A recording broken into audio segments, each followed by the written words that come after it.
Em junho de 2011, aqueles que estavam na rota de Nova Jersey para Charlotte podem ter visto uma visão bastante incomum. O corpo principal de um avião, especificamente o Airbus A320-214, sendo transportado por caminhões pela rodovia.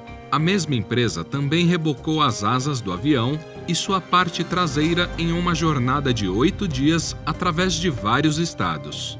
O tamanho da carga deles às vezes os obrigava a obter permissões especiais e a apagar as luzes das ruas da cidade.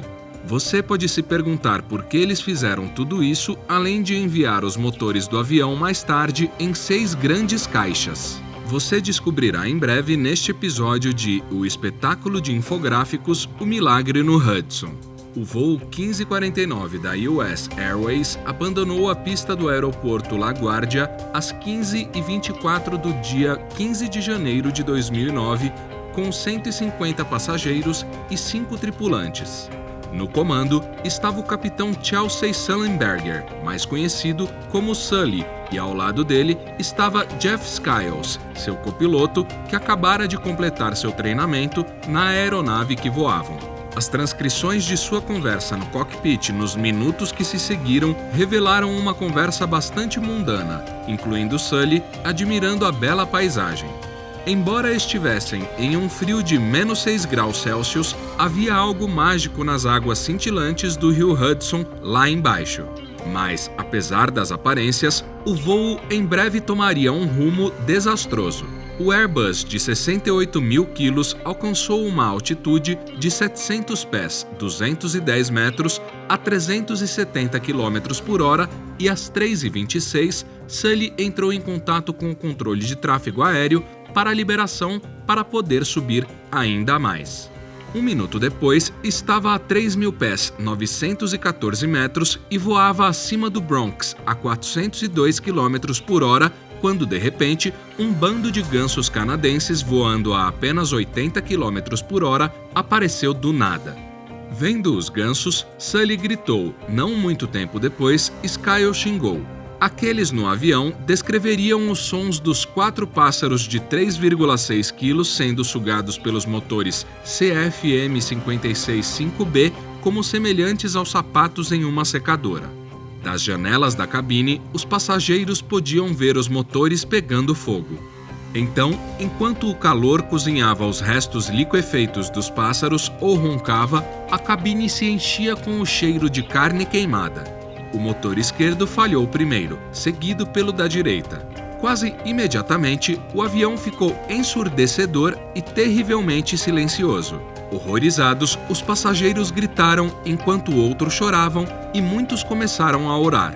Embora ainda se movessem, começaram a planar, pois agora não tinham impulso nem poder propulsor para a frente. Mais tarde, os especialistas alegaram que as chances eram de apenas 1 em 1 bilhão, naquele momento, em que todos a bordo não morreriam. Felizmente, Sully, com quase 20 mil horas de experiência em pilotagem de avião comercial, permaneceu calmo e considerou a possibilidade nessa estatística. Ele tinha 208 segundos para trabalhar, ou menos de 4 minutos para decidir a melhor coisa a fazer. Em todo o seu treinamento de pilotos, esse era um cenário que ele nunca teve a oportunidade de praticar, porque ele estava completamente sozinho e em território desconhecido. Ainda assim, ele manteve a cabeça no lugar e avaliou suas melhores opções para uma aterrissagem que poderia salvar todos a bordo. Ele primeiro pensou em voltar para a LaGuardia, antes de perceber que não conseguiriam sem impulso e declínio de altitude. Então ele sugeriu brevemente a opção de uma pista em Teterboro. No entanto, mesmo isso era longe demais. Quando lhe disseram que a pista 1 de Teterboro havia sido liberada, ele disse que eles não poderiam fazê-lo. Poucos minutos depois da decolagem, Sully pegou o interfone e a primeira e única vez que falou com seus passageiros aterrorizados. Sua mensagem era composta por 3 palavras: prepare-se para o impacto. Segundos depois, ele disse ao controle de tráfego aéreo que não tentariam uma pista, mas que iriam para o Hudson. Em choque, o controle perguntou se ele poderia repetir sua mensagem novamente. Como os sistemas de alerta pediam repetidamente que o capitão e seu copiloto parassem e que estavam muito baixos e o terreno estava muito próximo, eles os ignoraram enquanto se preparavam para pousar em sua única opção viável, o rio. Seria apenas a quarta vez que um voo comercial faria um pouso de emergência na água. Os homens no cockpit guiaram o avião em direção ao rio Hudson. No entanto, para fazer isso, eles primeiro teriam que navegar com sucesso na ponte George Washington. O avião acabou se livrando com sucesso desse obstáculo com uma brecha de 900 pés, 274 metros, bem como navegando por partes da densamente povoada Manhattan. Moradores alarmados observavam em choque e espanto enquanto o avião passava desconfortavelmente perto deles em seus apartamentos altos. Então, os dois homens no cockpit se prepararam enquanto o avião planava sem força em direção à água, a 160 km por hora. Os observadores descreveriam que visivelmente não havia desaceleração e, quando atingiu a água com força total, parou abruptamente. O voo 1549 pousou no rio Hudson com o nariz apontado para cima às 3h32 da tarde, pouco mais de 5 minutos depois de decolar. Provavelmente foram os minutos mais longos da vida dos passageiros e da tripulação. Felizmente, enquanto a metade inferior estava submersa e lentamente começava a encher de água, continuou flutuando. A tripulação trabalhou para guiar todos os passageiros pelas saídas de emergência para ficar do lado de fora, amontoados nas duas asas. Surpreendentemente, ninguém entrou em pânico e todos trabalharam juntos para evacuar um passageiro em uma cadeira de rodas e distribuir coletes para quem estava do lado de fora. Enquanto alguns inadvertidamente caíam nas ondas, outros, preocupados que a aeronave pudesse explodir, pulavam na água e nadavam a uma distância mais segura.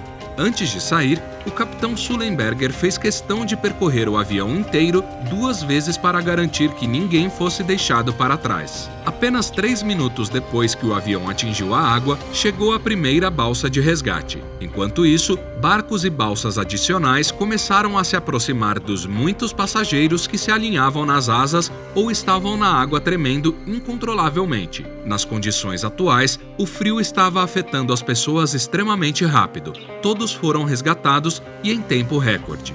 O comissário de polícia de Nova York alegou que conseguiram embarcar todos em um barco em um intervalo de 5 minutos após o pouso.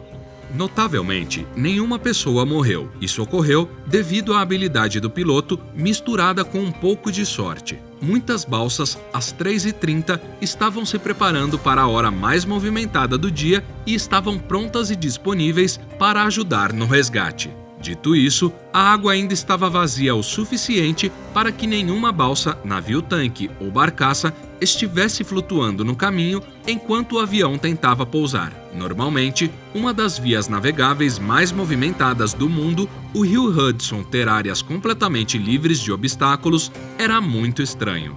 Então, apesar de um passageiro admitir que nem apertou o cinto de segurança, apenas um punhado acabou gravemente ferido.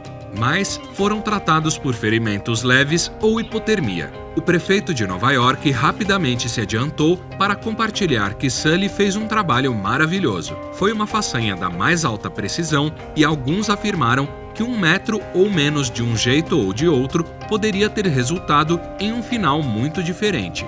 No entanto, o fato de o avião ter pousado não significava que a provação havia terminado completamente. O Conselho Nacional de Segurança em Transportes ainda tinha que conduzir sua investigação do incidente. Isso incluiu uma análise aprofundada do avião e da tomada de decisões do capitão, bem como o capitão e seu copiloto serem submetidos a testes de drogas e álcool. Por fim, foi divulgado um relatório de acidente de aeronave que incluía quase 200 páginas de fatos, análises e conclusões, com gráficos e números de apoio. Demorou 1 ano e meio para ser concluído, mas no final, eles ficaram do lado de Sully e apoiaram suas ações. Infelizmente, muitos alegam que a maneira como esse processo foi descrito no famoso filme de Clint Eastwood sobre o evento no Hudson, apelidado de Sully, era tanto injusta quanto imprecisa. Os representantes do governo envolvidos não gostaram da implicação de Hollywood de que eles desempenhavam o papel de acusação em vez de um investigador objetivo.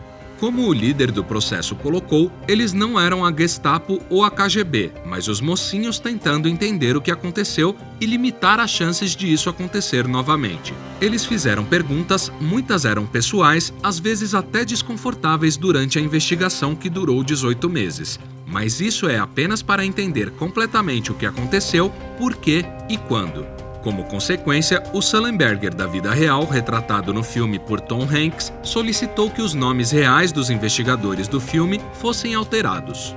Ele afirmou que o trabalho deles era importante e o retrato de Eastwood de como eles agiam era mais do que injusto.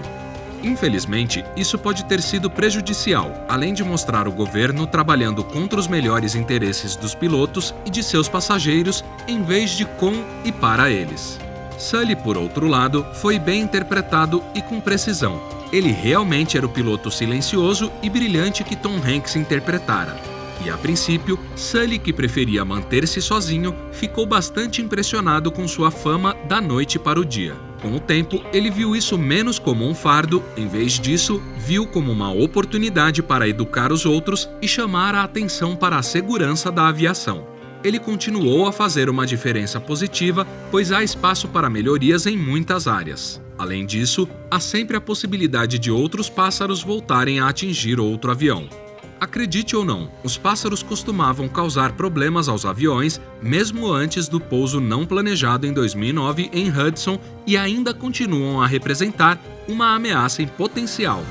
Entre 1990 e 2016, colisões de pássaros aumentaram em 1.850 para 13.408 nos Estados Unidos e em 2008 para 2015, o total de incidentes internacionais foi próximo de 98 mil. Os danos subsequentes chegam a $1 bilhão a cada ano. Os voos foram desviados e os para-brisas racharam em vários encontros casuais e até o Air Force 2 foi atingido no lado direito por um pássaro, enquanto o vice-presidente Joe Biden viajava nele em 2012. Desde então, o milagre do Hudson inspirou o Conselho Nacional de Segurança nos Transportes a alertar os aeroportos para que tomem as medidas necessárias para limitar a interação dos aviões com a vida selvagem, principalmente, mas não exclusivamente, com os que voam. Eles abordaram esse problema de maneiras diferentes. Para limitar a presença de pássaros, eles acabaram com as fontes de água, abrigo e comida. Infelizmente, às vezes são necessárias medidas mais drásticas, e os aeroportos de LaGuardia e JFK costumam reunir e matar os gansos com gás. Novas tecnologias também estão sendo desenvolvidas para detectar a presença de pássaros com o uso de radar. Isso é um pouco desafiador, no entanto, devido ao seu pequeno tamanho. Infelizmente, até agora, telas nos motores a jato que impedem a entrada de aves também se mostraram impraticáveis e prejudicam a função do motor. A boa notícia é que agora, graças ao incidente de Hudson, a preparação de colisão com pássaros está incluída na maioria dos treinamentos de companhias aéreas. Porém, se um incidente semelhante acontecer novamente, ainda é altamente improvável que tenha um final tão feliz. É por isso que o voo 1549 da US Airways, parte de um milagre e da história da aviação, precisou ser preservado.